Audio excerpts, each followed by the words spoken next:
Diz assim, o salmista, no primeiro verso em diante: compadece-te de mim, ó Deus, segundo a tua benignidade, segundo a multidão das tuas misericórdias. Apague as minhas transgressões, lava-me completamente da minha iniquidade, purifica-me do meu pecado, pois eu conheço as minhas transgressões e o meu pecado está sempre diante de mim. Pequei contra ti somente fiz o que é mal, perante os teus olhos, de maneira que serás tido por justo no teu falar, puro no teu julgar. Eu nasci na iniquidade e em pecado me concebeu a minha mãe. Eis que te comprases na verdade, no íntimo, e no recôndito me fazes reconhecer a tua sabedoria. Purifica-me com isopo, e ficarei limpo. Lava-me, e ficarei mais alvo que a neve. Faz-me ouvir com júbilo e alegria, para que exulte os ossos que esmagastes.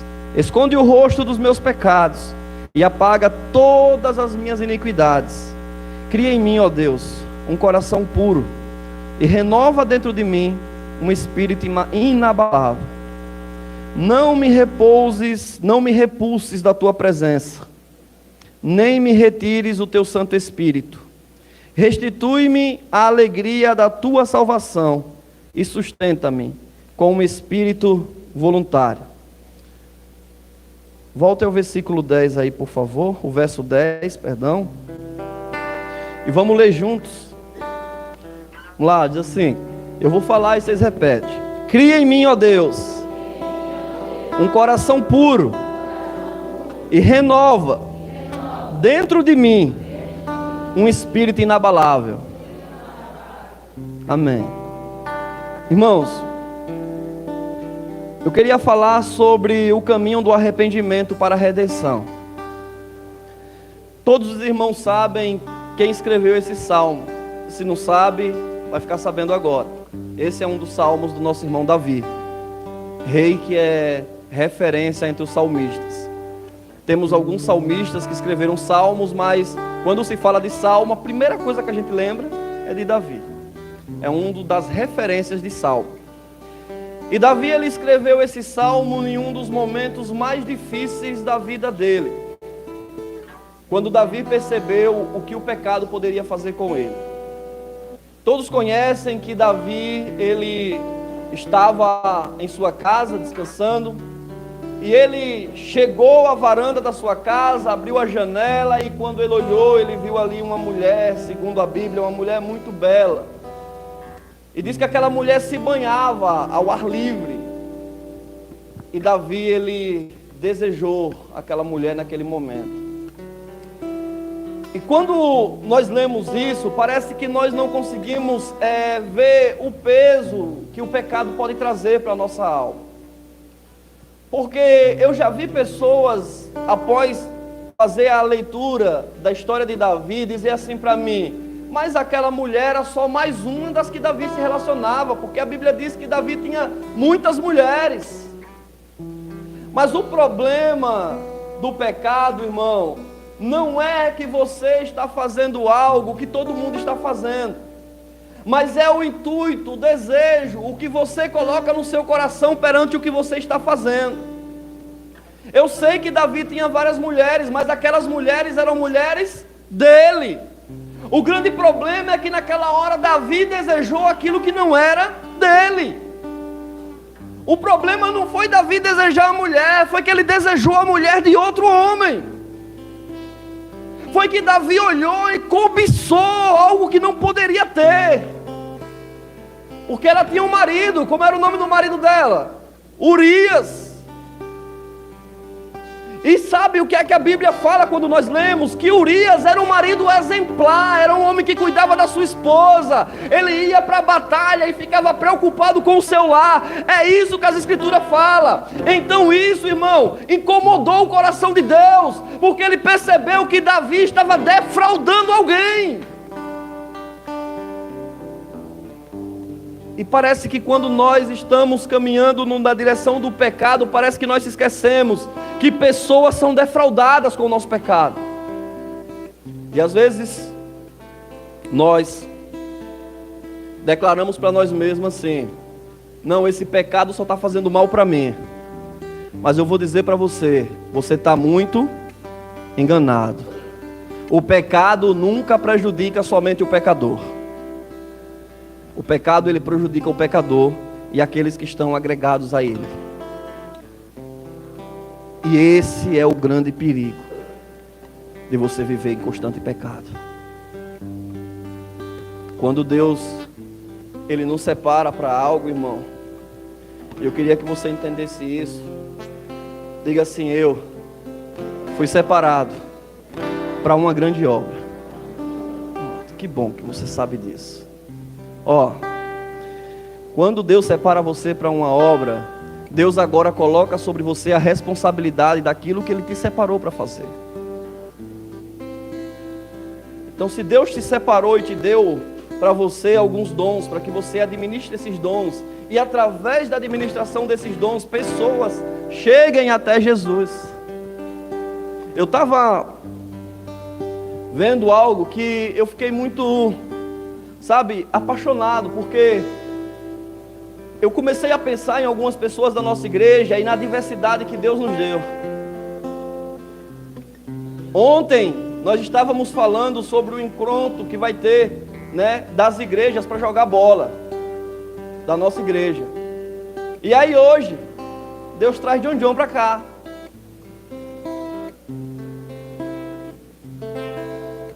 Não é resposta de Deus? Por quê? Porque eu sei que se for para ganhar o jogo, depender do pastor jogando, vai ficar ruim para nós. Não dá. Com a minha largura talvez eu fosse um bom goleiro, mas eu não aguento bolada mais. Então não dá. Deus precisa separar pessoas para coisas específicas. Tem pessoas que sabem lidar bem com finanças. Tem pessoas que sabem lidar bem com crianças. Tem pessoas que sabem lidar bem com casais, irmão. A diversidade que Deus ele derramou, Ele também dá a responsabilidade dessa diversidade para nós. Então você não pode ousar a ficar brincando com o pecado, porque toda vez que você atrai o pecado para você, você está matando alguém que depende do que você carrega.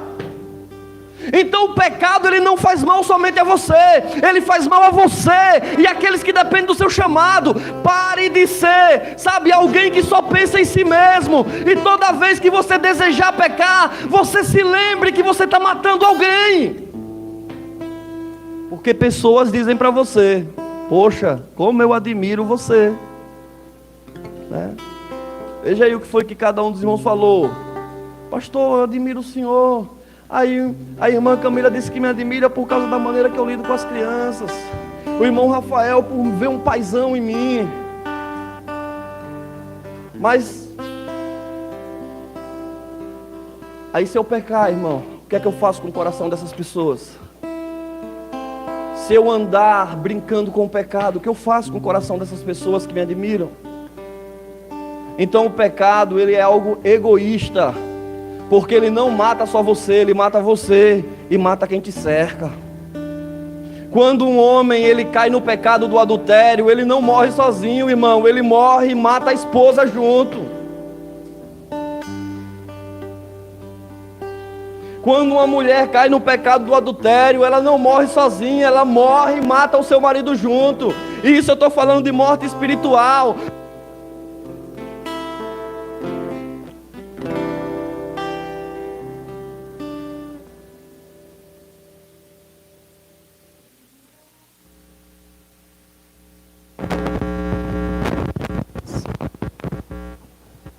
Vocês sabiam disso? Eu estava falando isso hoje. Você já ouviu algumas pessoas dizer assim para você: quer saber quem é? Dê para ela poder. Por quê? Porque tem gente que se pegar dinheiro demais, ela não sabe lidar com esse dinheiro todo. Ela se desonra, ela desonra quem está perto, ela machuca quem está perto. E a gente vai percebendo isso com coisas bem detalhinhas, irmão. Coisas bem pequenininhas. A gente, quando vai subindo de patamar, parece que a gente vai ficando, às vezes, cada vez mais querendo ficar distante das pessoas que precisam de nós. E quando Deus ele nos chamou, irmão, Ele nos chamou para viver em comunidade. Você sabia disso? Você sabia disso? Que Deus lhe chamou para viver em comunidade? Desde o princípio. Desde o princípio. Ele olhou para o homem e disse que não era bom que o homem estivesse. E aí o que foi que ele fez? Deu uma mulher para o homem estar em comunidade. Aí não bastasse ele ter uma mulher, o que ele fez mais? Deu uma ruma de fio. Porque o homem nasceu para viver em comunidade, irmãos. Ele foi feito para viver em comunidade. Não dá para nós viver sozinhos. Não dá para nós viver isolado. Não dá para nós viver longe de tudo. Vem para perto. Porque é justamente quando você está perto de alguém que é totalmente diferente de você, que você consegue alinhar a sua vida. O que é que Provérbios fala? Ferro com ferro se afia. Ferro com ferro se afia. Você é diferente de mim. Aí eu alinho você naquilo que você precisa ser alinhado na minha vida, e você me alinha naquilo que eu preciso ser alinhado.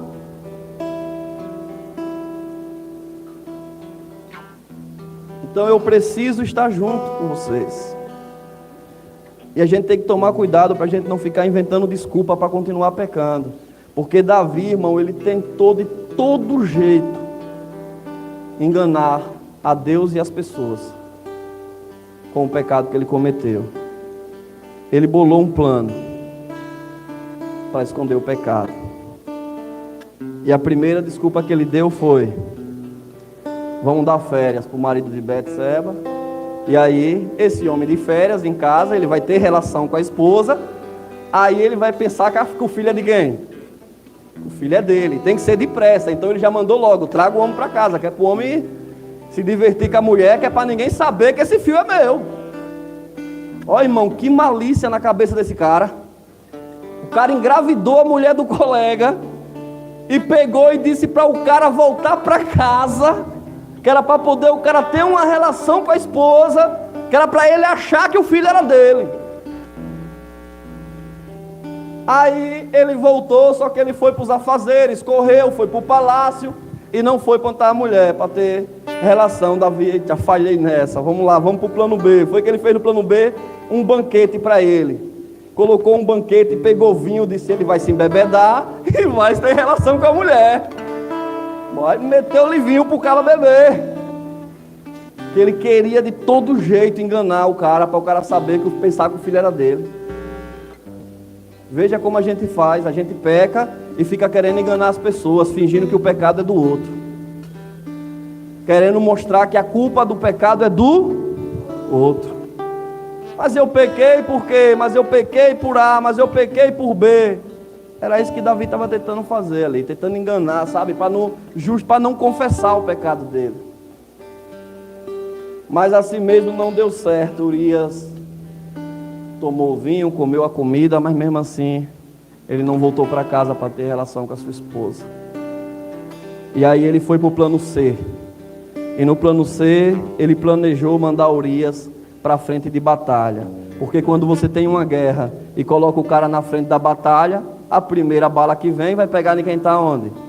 Na frente. Então ele levou o amigo para morrer.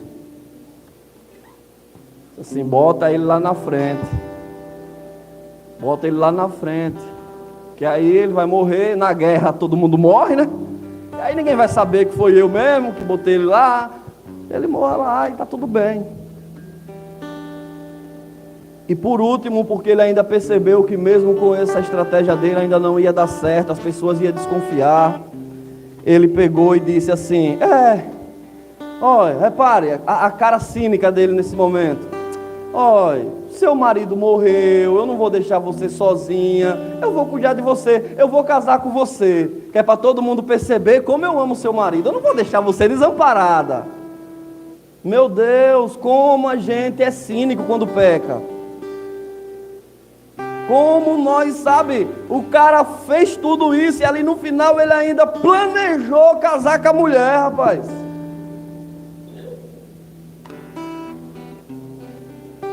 Mas ele estava escondendo isso das pessoas. Só que Davi se esqueceu que tinha alguém que ele não ia conseguir esconder.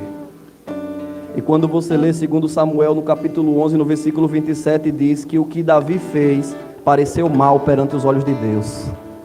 Sabe, irmão, aquilo que muitas das vezes você está fazendo escondido, ninguém sabe, mas Deus sabe que isso é mal e a consequência do seu pecado vai vir.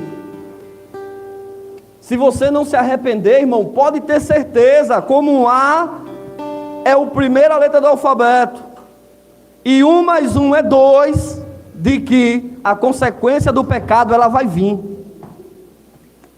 Não adianta, a gente fica tentando, sabe, camuflar, fica tentando esconder, fica tentando fugir, fica tentando, sabe, eu não quero, às vezes sabe o que é que eu percebo às vezes? Às vezes eu estou no meu, veja como a gente faz com o pecado, às vezes eu estou ali no meu celular, e aí eu tenho aquele costume de mandar mensagem às vezes para os irmãos, sabe, do nada. Tem algum irmão que eu tenho um tempo que eu não mando, eu vou mandar uma mensagem, aí eu mando a mensagem um pontinho só, eu digo, gente, aí eu percebo o quê? Que para poder eu não ver o que ele anda postando, o que é que o irmão faz? Ele não salva meu número, então me bloqueia, porque ele acha que escondendo o pecado de mim vai estar tudo bem. Mas meu amigo, tem um que você não pode esconder não, de Deus ninguém se esconde, e a consequência do pecado uma hora ela vai chegar, e antes que essa consequência chegue, e seja muito pesada, o meu conselho para você como igreja hoje é, arrependa-se meu irmão, clame pelo sangue de Jesus e diga, Jesus me perdoe, eu pequei contra o céu, eu pequei contra ti, eu pequei contra os meus irmãos, mas eu não quero conviver com esse pecado, eu não quero morrer em pecado, Senhor me perdoe. É isso que você tem que ter coragem de fazer hoje. É dizer, Deus, eu me arrependo. Me perdoe, Jesus. Porque tem coisas que nós estamos fazendo que parece mal perante Deus. E Deus está olhando e dizendo, isso não é nada bom. Isso não é nada bom. Eu não fiz você para isso. Você não nasceu para isso. Eu não coloquei você nesse mundo para isso. Eu tenho planos para você. E Ele diz, é plano de paz. E para que você vá bem. Deus, Ele não quer que ninguém viva, sabe, uma vida medíocre. Deus, Ele não fez você para viver na mediocridade. Ele fez você para que tudo vá bem. Mas Ele diz assim, busca em primeiro lugar o meu reino, coloque em primeiro lugar a minha justiça, e eu vou acrescentar aquilo que você precisa. Mas nós estamos invertendo, nós estamos buscando aquilo que precisamos e colocando Deus atrás. O que é que eu preciso? Eu preciso de pão, então eu vou trabalhar para fazer dinheiro, eu tenho que fazer dinheiro. E Deus assim atrás olhando e dizendo assim, meu filho, eu posso dar o que você precisa, me coloque na frente, me coloque como prioridade, porque eu tenho o que você precisa, meu filho. O que Deus quer, irmão, é ser prioridade na sua vida. É isso, Deus está clamando, dizendo assim, eu quero ser prioridade. Na nossa mesa, irmão, às vezes tem tudo. Tem carne, tem pão, tem café, tem até comunhão. Mas falta presença. E se não tiver a presença, sinto muito dizer para você, mas na sua mesa não tem nada. Sem Deus, irmão, dinheiro não sustenta ninguém muito tempo sem Deus. Carne não alimenta ninguém muito tempo sem Deus. Eu estava aqui me lembrando, irmão, quando eu assisti uma reportagem, sabe, naquela antiga, extinta TV MTV. Eu não sei quantos lembram dessa TV. E eu estava assistindo uma reportagem, e dentro dessa reportagem estava um rapaz que pelo nome poucas pessoas conhecem, mas pelo apelido todo mundo talvez já tenha ouvido falar. Ele é chamado de Chorão, né? Cantava numa banda chamada Charlie Brown Jr. E sabe o que foi que ele estava dizendo na reportagem? Ele disse assim, eu tenho todo o dinheiro que eu preciso e que eu também não preciso.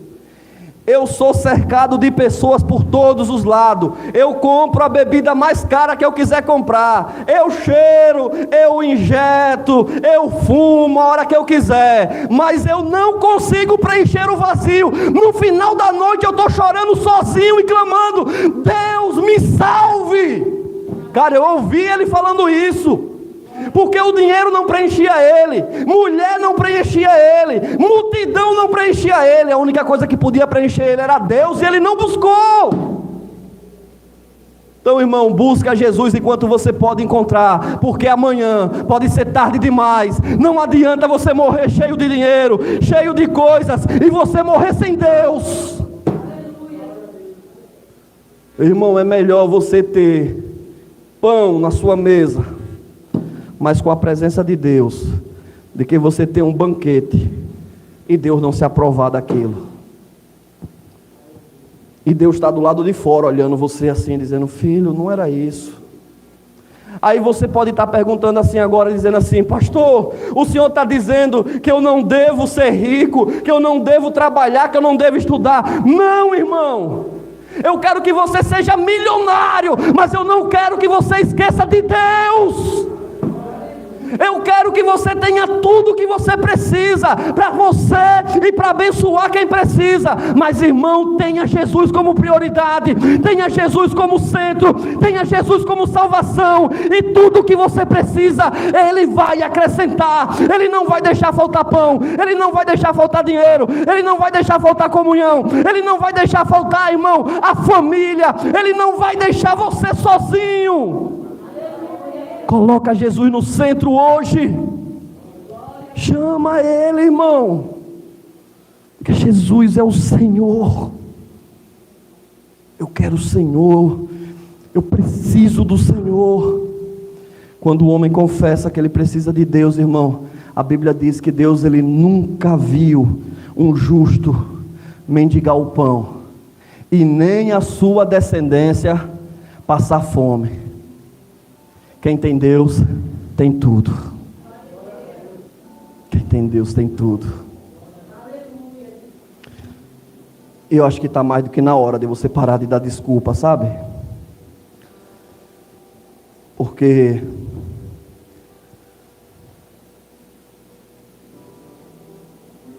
até o soberano chega uma hora que ele não aguenta mais a nossa ladainha, o nosso argumento. Porque o que Deus Ele fala aqui é que um coração contrito e quebrantado, Ele não rejeita. O que Deus quer ouvir de você hoje é sinceridade. E sabe, eu queria que você fosse sincero com você agora. Não é para você gritar aqui no meio da igreja, para todo mundo saber que é você, não. Mas eu queria que você fosse sincero com você.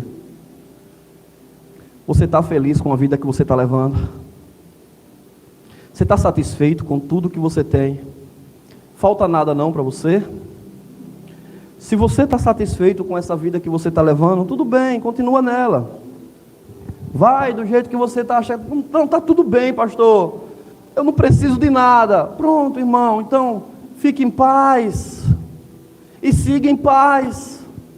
Mas se você está cansado, assim como um dia eu tive cansado, eu quero dizer para você que Jesus está chamando você para te dar vida.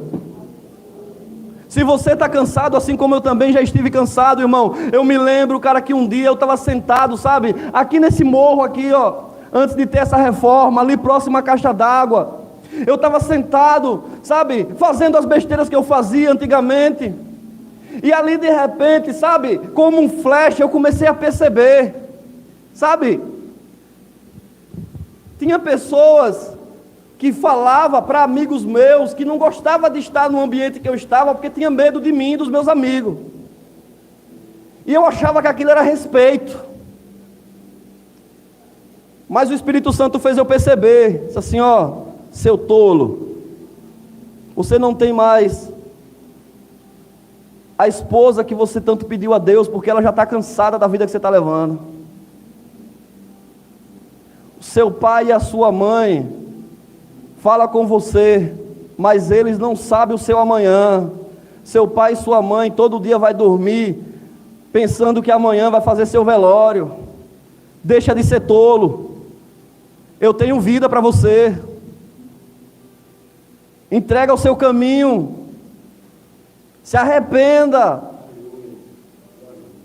E sabe o que é maravilhoso, irmão? Eu estava ali embaixo, estava tendo um culto evangelístico ali, pastor Amarildo fazendo, vestido de palhaço, lá o pastor pregando, e eu cheguei lá, e eu vinha com os meninos, eu falei assim, cara, um dia eu vou estar pregando ali.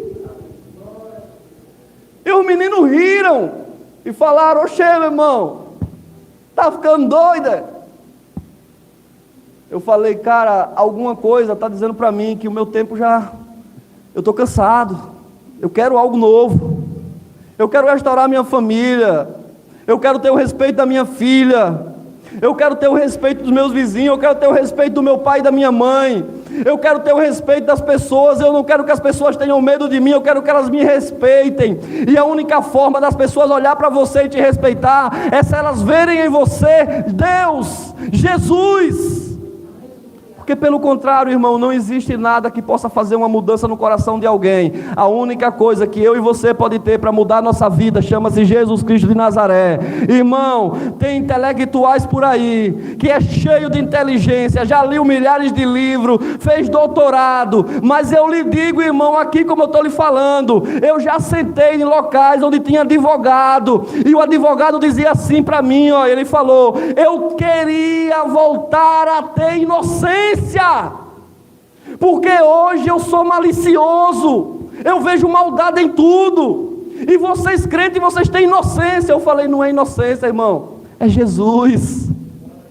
Ninguém na igreja é inocente, mas sabe o que é que a gente faz? A gente confia em Deus. A gente sabe que alguém pode nos trair, mas eu não sou amigo de ninguém, não é porque ele vai me trair um dia, é porque eu confio no Deus que transformou a minha vida, e assim como ele me transformou, ele vai transformar você, meu irmão. Assim como ele me encontrou, ele vai encontrar você, meu irmão. Porque Jesus não desampara, irmão, aquele que tem sinceridade no coração. E o que eu queria era que você hoje fosse sincero e dissesse assim, Jesus, eu estou precisando de Ti. Eu quero mais. Eu quero mais. Eu sei que você é inteligente. Eu sei que você é bonito. Não tenho dúvida disso. Dentre todos aqui, o que tem menos beleza sou eu. Aqui só tem gente bonita, rapaz. Mas cara, não é suficiente. Porque se a gente fosse para o céu por causa de beleza, era bom demais, né? Mas não vai. Não vai, filho. O céu, ele não é feito por aquilo que nós podemos fazer. O céu é feito por aquilo que Jesus já fez. Deus, ele não depende das minhas obras, porque a obra já foi feita na cruz do Calvário. Deus, ele não depende do que eu carrego, porque ele já carregou, irmão. Ele carregou o meu nome lá e ele disse assim, é por você, Edivan, é por você, João, é por você, Maria, é por você, José, eu vou morrer para que você viva. E hoje ele está te chamando, irmão, e dizendo para você, arrependa-se, entrega a sua vida a Jesus, confia nele, porque ele quer lhe dar vida. E já teve muita gente que já entregou a vida para Jesus, mas sabe o que aconteceu no meio do caminho? Pegou a vida de volta.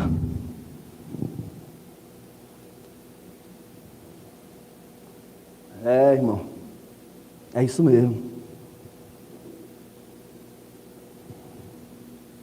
Sabe por quê?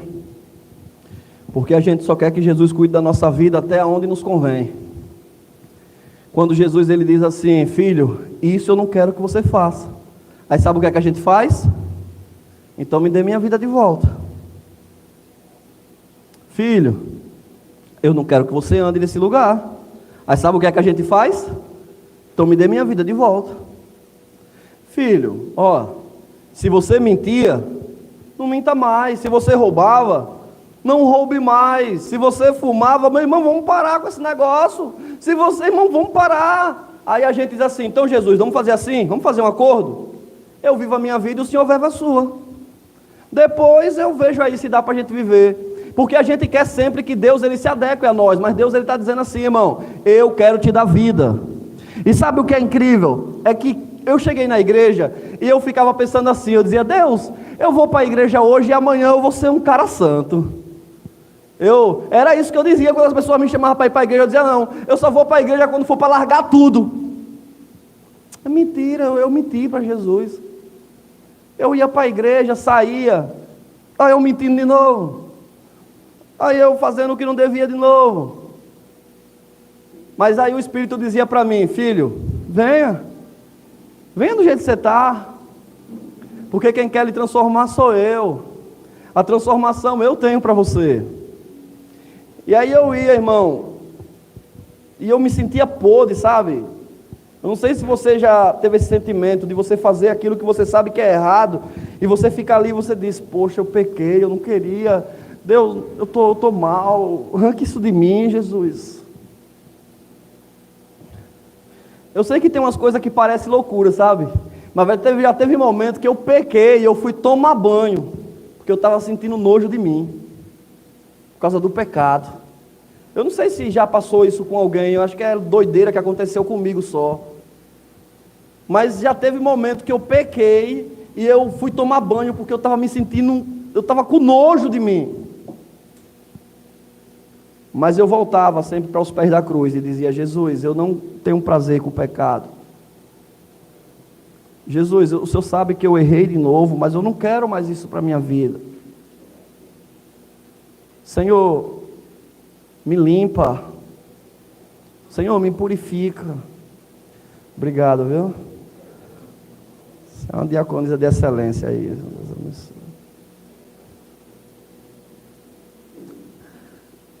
Eu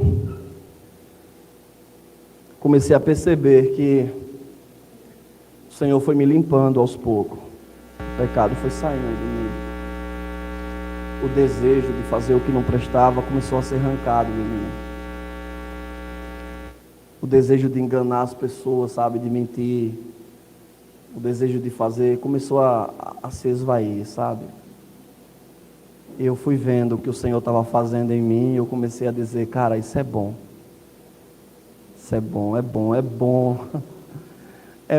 É bom você botar sua cabeça no travesseiro e você dormir tranquilo, dizendo assim, cara, que bom. É por isso que o salmista declara assim, eu deito e logo durmo, porque o Senhor cuida de mim. Às vezes a gente não está conseguindo dormir, mas sabe por quê? É porque a gente está perdendo a confiança em Deus. Confia no Senhor e o mais Ele fará. Deus, Ele pode acalmar a tempestade. Amém? Amém. Ele pode acalmar a ansiedade. Ele pode arrancar pânico. Ele pode curar. Ele pode. Do mesmo jeito também Ele pode lhe limpar. Ele torna alvo mais que a neve.